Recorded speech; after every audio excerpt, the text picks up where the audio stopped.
Sintoma real de maldição é a grande premissa de uma libertação. Eu não faço libertação de quem não tem sintoma. Pastor, faz libertação comigo? Faço. O que você tem? Nada. Não tem cativeiro.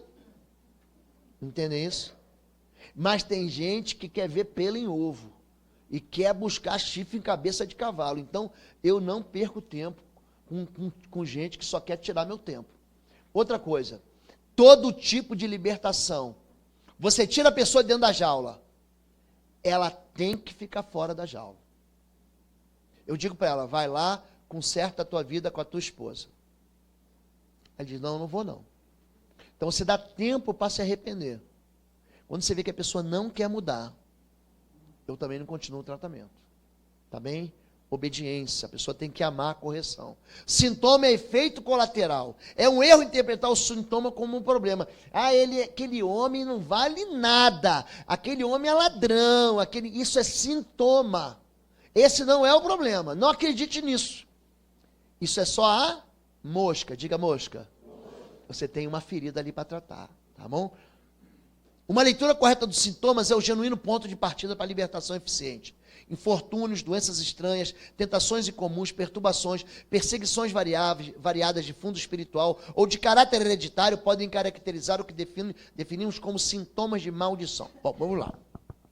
Eu atendi uma moça muito, muito bonita e muito jovem.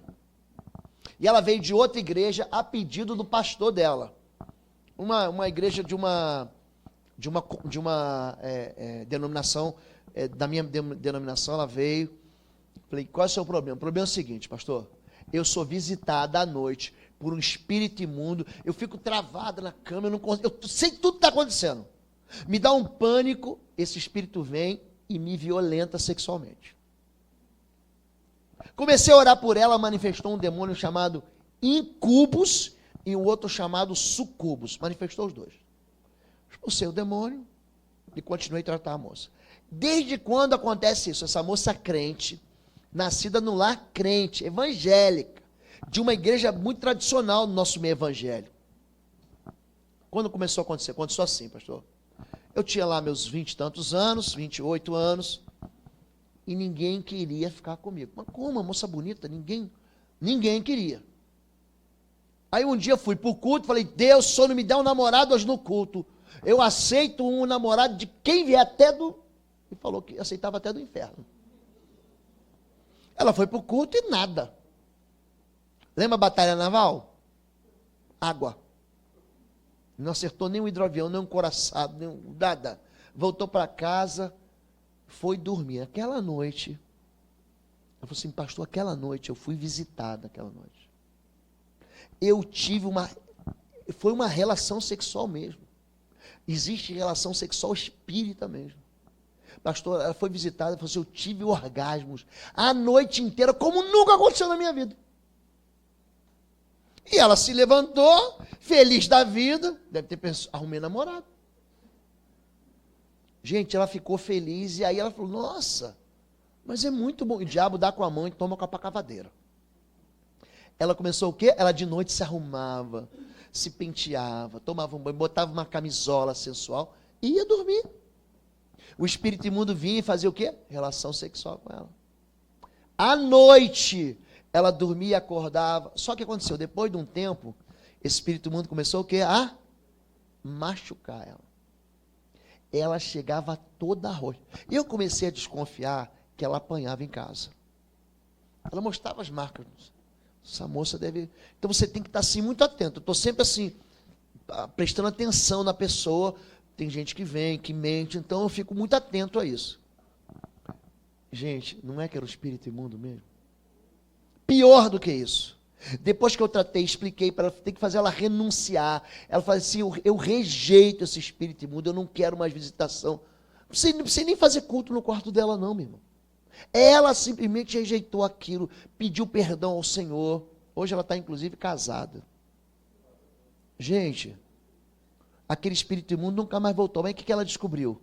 Um dia ela senta na mesa no café da manhã, morava a mãe, ela não tinha pai, morava a mãe, uma irmã e um irmão. Aí ela sentou, o irmão acordou meio nervoso. Falei, o que foi? Essa noite coisa ruim veio me tentar de novo à noite. Aí ela, ela falou, isso acontece desde sempre. A minha irmã também tem, a mamãe também tem, só você que não tem. O rapaz já sabia. Uma visitação maligna, que vinha de quem, gente? Vinha da própria mãe. Alguma coisa aconteceu. Depois nós fomos investigar que a mãe ficou viúva, solitária. Essa mãe convidou esse espírito imundo. O que acontece com os filhos? O que acontece, gente? Estão debaixo dessa autoridade. São visitados por essa autoridade. Então investiguem isso. Veja, sondar, mapear é saber de onde veio. Se há um problema hereditário. A sondagem, o mapeamento espiritual é a distância entre o sintoma e a causa, inspirado pela pesquisa e revelação de vida. A sondagem é a mira do processo. Então, eu pego o sintoma e vou descobrir qual é a causa. Então, no mapeamento pessoal, olha o que eu vejo. Primeira coisa, o campo da herança, a história da concepção. Ele foi gerado dentro do casamento ou fora do casamento? Ele é filho do casamento ou filho do carnaval? Já viu que tem um mês que o pessoal nasce, esse é filho do carnaval? Já viram isso, gente? São filhos que não têm pai, não têm autoridade, não têm proteção espiritual. Então eu investigo a história familiar até a 4ª geração, avós, pais, filhos e netos. Depois a história do nascimento, a história da infância até a idade da razão. Que aqui, 6 e 7 anos, é uma boa idade, mas eu levo isso para 12 anos, 13 anos, dependendo da pessoa. A partir de aqui as escolhas são conscientes. E a história da vida após a idade da razão, quais escolhas conscientes a pessoa fez. Eu pego 2 rotas de sondagem. Entrevista e pesquisa. Investigar, confirmar, vigiar e confrontar. E a segunda é a revelação. Então tem um pessoal que trabalha comigo no instituto e na igreja, que, pastor, o senhor tem dom? Tenho dom. Só que tem pessoas que têm dons que eu não tenho. É por isso que a gente joga num time. A questão de revelação, por exemplo, você precisa provar os dons. A profecia precisa ser provada. Então não é assim, alguém diz, eu estou vendo isso, estou vendo aquilo, vai andar comigo. Não. Você tem que provar aquilo. A pessoa tem que caminhar contigo. Ele tem que ser do teu ministério, ele tem que caminhar debaixo da tua autoridade. Eu estou lá ministrando, vamos ver se vocês me ajudam aqui. Estou ministrando, aí um rapaz que veio do satanismo, se meteu com um monte de coisa, e aí uma irmã falou assim, quando acabou tudo, ela falou assim, pastor, eu estou vendo sangue debaixo da cadeira dele pingando. Pingando o sangue de... Ela está vendo. Eu falei, minha irmã, vamos lá, me ajuda aqui vocês, vamos me ajudar aqui. Imagina que você está ministrando na vida de alguém, está lá manifestando um monte de demônio, aí de repente alguém fala assim, pastor, estou vendo sangue debaixo da cadeira. O que aconteceu com esse rapaz? Quem sugere? Pronto, quem falou? Foi direto. Aí todo mundo, sangue, ele matou alguém, ele tentou se matar, ele foi consagrado no sangue. Você começa a investigar. Abuso. Ele foi abusado. Eu perguntei, você foi abusado? Ele foi abusado pelo meu tio e pelo meu primo. Vamos perdoar ele. Pastor, vamos perdoar. Diga em nome de Jesus, eu libero o perdão. Quando ele começou a liberar perdão, já manifestou o demônio. Sai em nome de Jesus, não sai aquela guerra, sai. Ele não vai perdoar, ele não pode perdoar, ele não merece ser perdoado. Em nome de Jesus, sai. Quando o demônio sai, perdoa ele. Quando perdoou, pronto, você resolve. Cadê o pessoal de Marília aqui? Estava aqui na igreja dele. Sabe aquele dia que você está morto de cansado? Marília são 3 cultos. Igual a essa, só a igreja de Osasco. De Osasco são 4 cultos, 4. Pastor Júlio, 4 cultos. 4 cultos com 4 ceias. Você imagina? Terminou o culto da noite, já estava com pão e vinho até. Aí no culto da noite, mesmo a senhorinha falou assim, pastor, eu sou a líder do ministério de intercessão, do reteté, do apostólico, do santo, da unção. Ela deu lá um nome lá. Ora por mim pelo meu casamento. Gente, eu não queria mais orar. chega, sabe quando você fala, chega? Falei, ó, quando terminar aqui, eu oro pela senhora, mas eu fiz isso de propósito para ela ir embora e desistir. Sabe aquela mulher que vem atrás de Jesus? Minha filha, despede ela, Jesus. Foi essa mulher. No final, eu vi lá, falei, vou ter que orar por ela. Chamei, pastor Dino, é um amigo meu que também trabalha com libertação. Dino, vamos lá. Pegamos ela, começamos a orar. Falei, Senhor, eu não quero nem conversa, em nome de Jesus. Tudo que está escondido aí dentro, pode manifestar agora. Na hora, a mão dela fez assim, ó, levantou. E esse dedo da aliança, que eu nem consigo fazer, é muito difícil. Esse dedo da aliança fez assim, ó. Quando eu olhei, falei, é o casamento. Em nome de Jesus de Nazaré. Sai do casamento dela. Ela, não. Sai do casamento. Não saio. Ela não quer que eu saia. A moça que era líder do Ministério de Intercessão. Bom, no final das contas, o sintoma revelou o esconderijo. O problema era o quê, gente? Não era aliança. Ai, vamos ungir a aliança dele. Gente, vamos crescer nessa área, né? Ungir a aliança, gente. Vai resolver isso? Vai resolver você viver uma vida santa com o teu cônjuge. Vai resolver você viver uma vida de lealdade, de amor com o teu cônjuge. Não adianta ungir a aliança. Adianta você viver para a glória de Deus. Enfim, gente, o mapeamento, ele vai depender da investigação ou da revelação. Então, se você tiver um sonho, você está orando por uma pessoa e Deus te dá um sonho, Deus está falando contigo. Quando eu falar, eu falarei através de sonhos e visões. Você está orando por alguém, aí recebe uma pontada aqui atrás, recebe uma pontada. É incomum isso. Você não vai dizer assim, Deus está me dizendo que você está com um problema no rim. Você pergunta, o senhor, a senhora tem alguma enfermidade nas costas, na área aqui? Não, eu tenho. Você recebe uma dor no peito é ausência de perdão. Isso não é assim matemático, mas é uma experiência. Eu não faço doutrina com experiência. A doutrina é feita com a Bíblia. Mas pega esses exemplos. Irmão, você precisa perdoar alguém. Alguém te feriu assim muito doloridamente, você precisa perder. É muito difícil encontrar uma pessoa que não tem que perdoar alguém, gente. Alguém passa essa vida aqui sem ser machucado? Então pode ser só um chute. Então você tem que cuidar com isso. Você é uma pontada na cabeça. Você pergunta para a pessoa. Então o mundo espiritual ele é muito inteligente. Ele responde. Tá bom? Sintomas espirituais, emocionais e físicos, que todos eles apontam, gente, para um cativeiro. Audição de vozes, batuques, cantigas, ameaças e palavrões. A pessoa ouve isso, ouve mesmo. Não duvide, pastor, o senhor está falando, e o diabo está falando para mim assim, ó, vai embora, não acredita nele.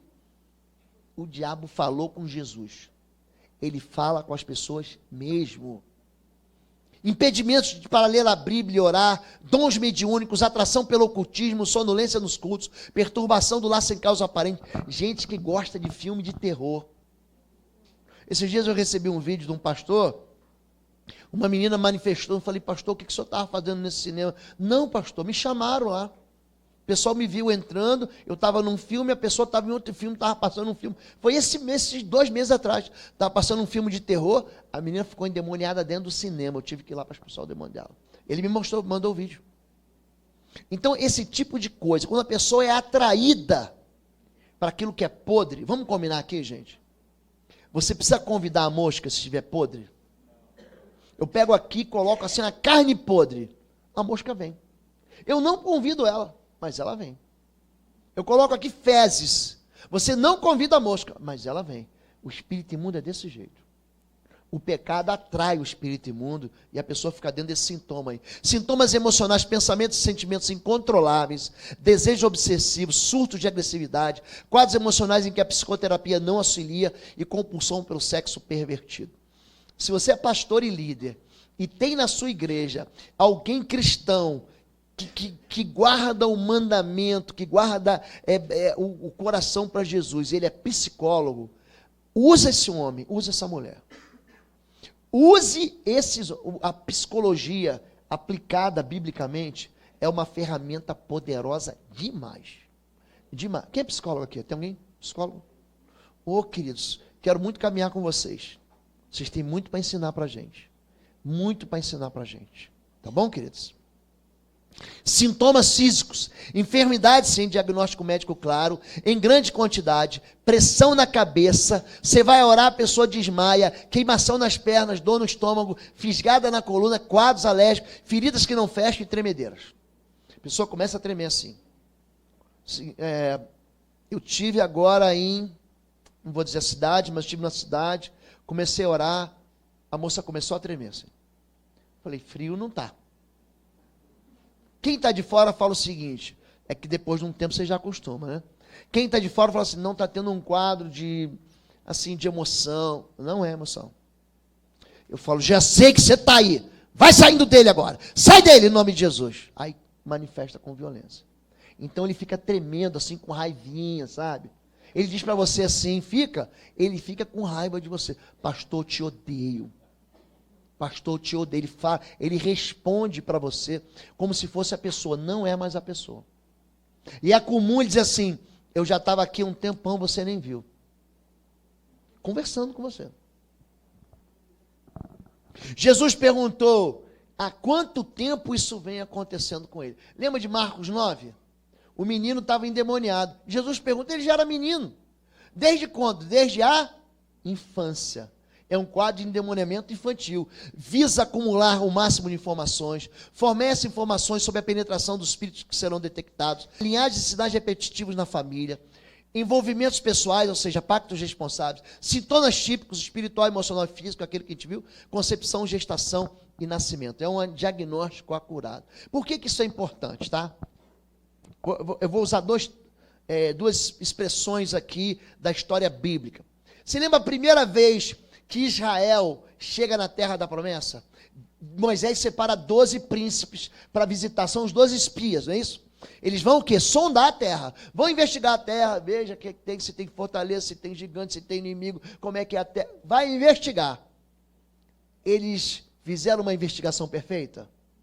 Não. Eles voltam com um relatório o quê? De derrota, ó, isso aqui eu não vou conseguir vencer. Quando o relatório é furado, você não consegue libertar. Josué, ele foi mais esperto. O que ele fez? Ele pegou 2 e falou o seguinte, vão visitar a terra. Agora, preste atenção. Vocês não vão visitar a terra, eu quero que vocês visitem a fortaleza. Eu quero que vocês investiguem Jericó. E eles entram na fortaleza. Eles investigam de fora. Eles entram dentro da fortaleza. Dentro da fortaleza, eles penetram na casa de uma mulher que vivia na fortaleza. Chamava Raabe. Mas ela era conhecida como a prostituta da fortaleza. E eles passam a noite ali dentro. Passar a noite significa o seguinte, é você investigar áreas de esconderijos aonde a pessoa negociou valores. São áreas que eu não quero contar para ninguém. Ninguém vai saber disso. Eu não conto para ninguém. E ele sofre e diz, não, a minha vida é assim mesmo, isso é normal, toda a minha família vem com isso. Ele aprende a esconder o quê? A razão do sintoma. Então, uma investigação na fortaleza promove, isso foi no capítulo 2 de Josué, no capítulo 6 a fortaleza cai. A fortaleza, acredite, gente, é espiritual. É espiritual. 2 Coríntios 10, de 3 a 5 diz, porque militando na carne, porque vivendo na carne, não militamos segundo a carne. Porque as armas da nossa milícia não são carnais, mas sim poderosas em Deus para a destruição de fortalezas. Primeiro quadro que você vai investigar, heranças familiares. Nós carregamos consequências relacionadas à obediência e desobediência. Nós vimos isso, bênção e maldição dos nossos pais. Portanto, a lepra de Naamã se apegará a ti e a tua descendência para sempre. Então saiu de diante dele leproso e branco como a neve. Veja bem, estão falando de Geazi aqui, um homem de Deus, lembra disso? Lembram disso? Quem era Geazi? Ele era auxiliar do profeta, ele era um seminarista. A família dele é atingida. A lepra de Naamã se pegou a ele e a descendência. A lepra de Naamã, gente, era espiritual, sim ou não? Era ou não, gente? Claro que era, gente. Tanto era espiritual que veio para quem? Veio para Geazi. Mas não só ele, é quem? A descendência dele. Então, investigar é como que a iniquidade dos pais se repete na vida dos filhos. Nossos pais pecaram, já não existe, nós levamos as suas maldades. Costumes e cativeiros de pecados familiares, segredos de iniquidade doméstica, influências espirituais perniciosas. Provocação de um comportamento que mantenha o quê? O pecado, ele continua sendo permissivo na família. A família dos Gonçalves, a família dos Lima, a família dos Silva, a família dos Carneiro, a família, enfim, bota o sobrenome que você quiser aí, vive uma realidade de pecado. Aquela família lá, ninguém leva desaforo para casa, é todo mundo violento, é todo mundo mulherengo, é todo mundo ladrão. Pune a iniquidade dos pais nos filhos, cai a responsabilidade pela morte dele sobre a cabeça de Joabe. Lembra quando Joabe mata o general do exército de Saul, que já tinha se aliado a Davi, e de toda a sua família. Jamais falte entre seus descendentes quem sofra de fluxo ou lepra, que use muletas, que morra pela espada e passe fome. Veja bem, Joabe vai morrer, ele vai ter neto, vai ter bisneto, vai ter tataraneto, que nem vai se lembrar quem era Joabe. Sabia disso? Você acha que você deixa rastro? Acha? Você quer ver como é que a gente some no planeta? Quer ver uma coisa? Quem aqui conhece o nome do pai e da mãe? Levanta a mão e fica com ela levantada. Vou fazer só um teste aqui. Você conhece o nome do teu pai e da tua mãe? Eu conheço. Fica com a mão levantada. Ok, fica aí. Quem que conhece o nome da mãe e do pai, conhece o nome do vô e da avó? Fica com a mão levantada. Quem não conhece, abaixa a mão. Vô e vó. Quem conhece o nome do bisavô e da bisavó, fica com a mão levantada. Olha só, terceira geração. Olha a quarta geração. Quem conhece o nome do tataravô e da tataravó? Só uma irmã bendita aqui. Duas. Vocês estão entendendo isso? Por que que isso me acompanha? Não sei. Se perde no tempo. Não se perde, não. Você lembra dos filhos de Eli? Quando Eli peca, porque teus filhos se fizeram execráveis. Gente, era uma linhagem. A linhagem de Eli. Era uma linhagem que era para ficar no altar. Mas ele ignora a santidade das ofertas. Os filhos dele roubam as ofertas de Deus. Não vai dar nada, gente. Sabe quem é o último homem da linhagem de Eli? Abiatar, amigo de Davi. Acabou para ele ali.